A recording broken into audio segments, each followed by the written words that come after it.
is this? Why do we have that there? My keys are stuck. Don't you hate when that happens, when they get locked up like this? See that? Why does it do that?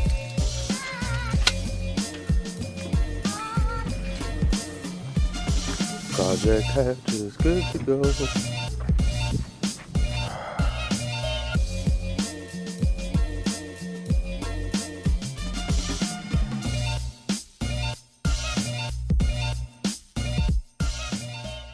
Yo, what's up everybody? So I'm just going to close out this video with a great update, but also something that I'm going to have to fix tomorrow or the next day when I'm off. I'm going to have to buy a thermostat, and I'm going to have to look at my abanico, my fan, for my Project Hatch, and here is why. Story of today is this. I was actually on my way to go pick up something for work, to do a work errand. We needed something from another team. That team was going to be able to provide it. I was like, you know what, it's close to my house, it's close to my work, let me take the Project Hatch, because I just want to get the wheels rolling again, try to figure out if there's anything else wrong. The vacuum leak was still there. I checked all the hoses, so now I need to probably look into whatever it is that comes down from the intake manifold through the intake manifold on the D15B to the, what is that, D16-7, D16Y7, D15B, that hose that comes down in between the intake manifold into that box with the little, I don't even know how to describe it. I'm gonna look it up and I'm gonna be able to tell you what it is, but I think it's that. I don't know that maybe I might have damaged it or what it may be, but I think that's what it is that's making the leak happen, or the rough idle. So I'm going to take care of that issue when I find out for sure, using maybe Windex, carburetor cleaner, whatever it may be, to find out if that actual problem is coming from there. Boom, first problem, right? That was still happening. Second problem, we were probably about 5 minutes out from our destination from the other store, and I say we were because my brother was with me. We were about 5 minutes out from our destination, and my flipping needle popped. It just went straight up. I looked at it 1 second, it was still not even warmed up.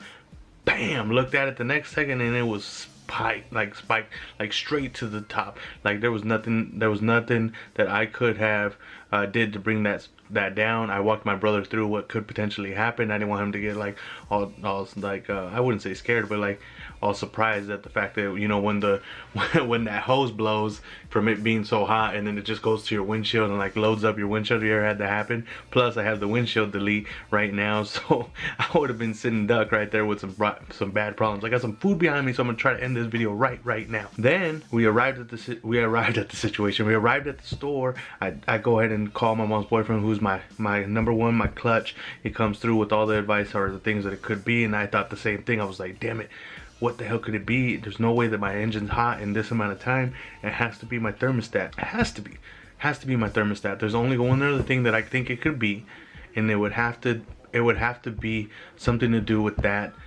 sensor. And I was like, nah, it's probably not a sensor. I made sure to unplug the battery first and then unplug everything. Definitely not a sensor. We got to attack this thermostat. So I'm definitely thinking right now that it's a thermostat. It probably got stuck. Once it's stuck open, that gauge is not going to be accurate. It's not going to read accurately. It's supposed to just open and open and open and open, right? That's the purpose of the thermostat. It opens, the sensor reads that. You're able to determine what's the current temperature of your engine, right? I was like, you know what, fuck. I mean, well, excuse my language, but I was like, damn, what am I gonna do? I was like, if I need to tow it home, it's gonna kind of suck, because I'm not gonna drive it with no hose, with the water. And then I thought, when I undid my intake manifold, guess what?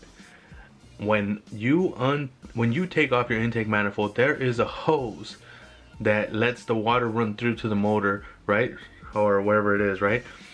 And what did your boy forget? To fill it up with antifreeze after all of that fluid came out.